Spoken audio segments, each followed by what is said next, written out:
päivän valinnut Maarianhaminassa ja saatiin nukkua pitkään, syödä hyvää aamupalaa.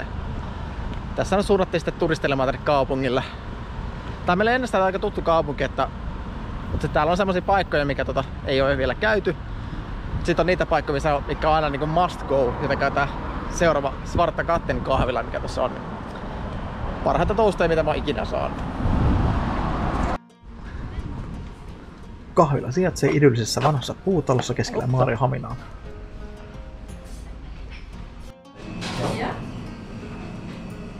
Svarta Katten käyttää lähellä tuotettuja raaka-aineita, joista kyhätä herkkuja nautittavaksi sisällä tai viihtyisellä pihaterassilla.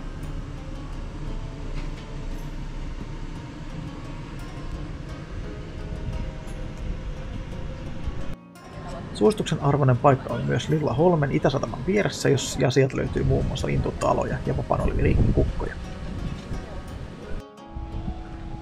Toastien jälkeen lähdettiin kohti Maarianhaminan länsisatamaa käymään merenkulkumuseossa.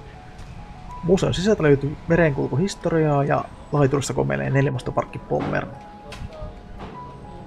Aloitetaan sisäkierroksen.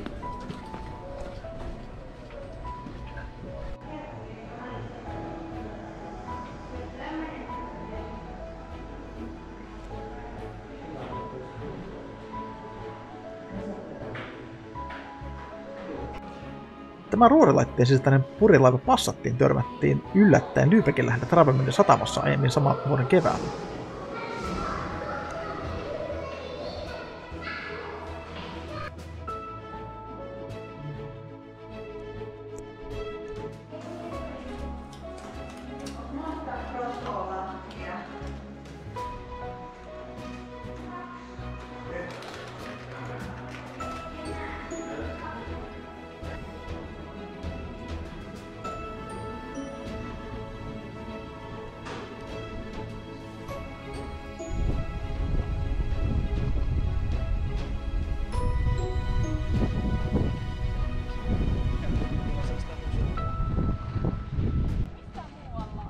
Pommerna voi tutustua aluksen tiloihin sekä sen kuuluisan Australian matkaan.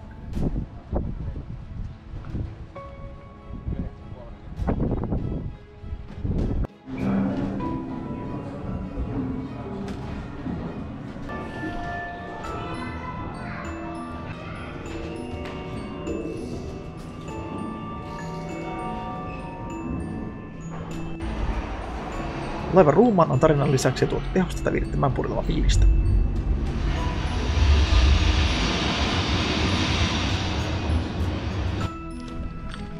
Museon jälkeen päätettiin heittää lenkkiä, tietenkin satamasta lähtevän maisemareitin kohdalla muistikortti loppui kamerasta kesken. Huomenna siis uutta korttia mukaan ja matkassa tulossa jatkuu.